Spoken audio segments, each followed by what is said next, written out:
My name is Kristin Arnold, and I'm a Master Meeting Facilitator with the Extraordinary Team. And today's topic is what to look for when you are considering hiring a facilitator. So let's assume you have decided you're going to hire a meeting facilitator. We've already talked about what that facilitator does. You've already made the decision that you want somebody to help guide your team from point A to point B smoothly, effectively, and efficiently. So there are really 4 things that you need to be paying attention to, and I'm going to give you one caveat as well. The first thing that you should be looking for is a skill level, a certain skill level that the facilitator has extensive knowledge in group dynamics, group process, tools, and techniques. Facilitation skills. Make sure they have that skill level. Second, make sure that they have experience in facilitating a group through the same kind of process and or outcomes that you're looking for. Make sure they've got that experience. Number 3, cultural fit. And this is probably the most important thing and the least thing that people really look at is just make sure that there's a good cultural fit between your facilitator and the group. So for example, I'm a professional meeting facilitator. My people are left brain managers, directors, VPs, executives who are very results oriented and not particularly touchy-feely. That's my people. Now, you could have a facilitator who's on the other end of the spectrum who focuses more on the interpersonal aspect. So you just want to make sure that there's a good cultural fit between your group and your facilitator. The 4th aspect is that you need to make sure that you hire a facilitator who adapts well to a changing and evolving situation. Now, most facilitators, if not all facilitators, if they're a good facilitator, they're going to put a lot of energy into the planning, the upfront, to prevent any problems from happening in the first place, making sure that they're crystal clear about what the meeting objective is and developing a solid process to get you there. Now, you can do as much planning as you want, but sometimes the group decides through the conversation that they need to do a stage right. They need to go in a different direction. That's what's called a strategic moment.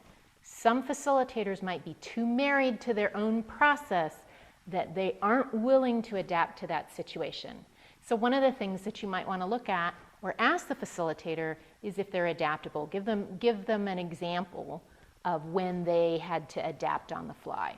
So you make sure that the facilitator has good process skills to do that. So there's 4 different things that you should pay attention to. The first one is skill level, second is experience, third is a good cultural fit, and the 4th is adapts well in a changing environment. Now, here's the final caveat, is there are a lot of consultants who will also say that they will facilitate the conversation.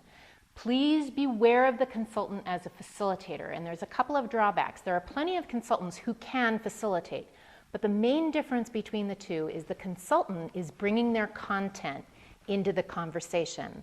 When they shift from being a consultant into a facilitator, they're bringing their process skills and allowing the content to come from the group.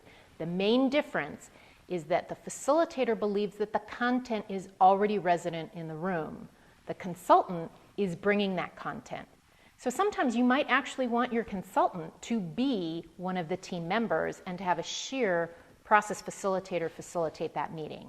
But if your consultant says, oh yes, I can facilitate that meeting, make sure that they're wearing the consultant or the facilitator hat. Maybe that was a Freudian slip, I don't know.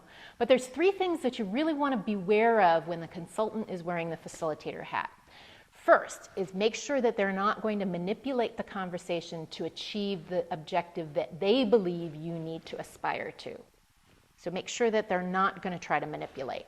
Second is sometimes a consultant, it's easy to dive into the content and then nobody's watching the process. So make sure that your consultant, if they do dip into content, they come out of it quickly. You know, like, may I offer a suggestion? They offer their suggestion and then they come back into the facilitator role.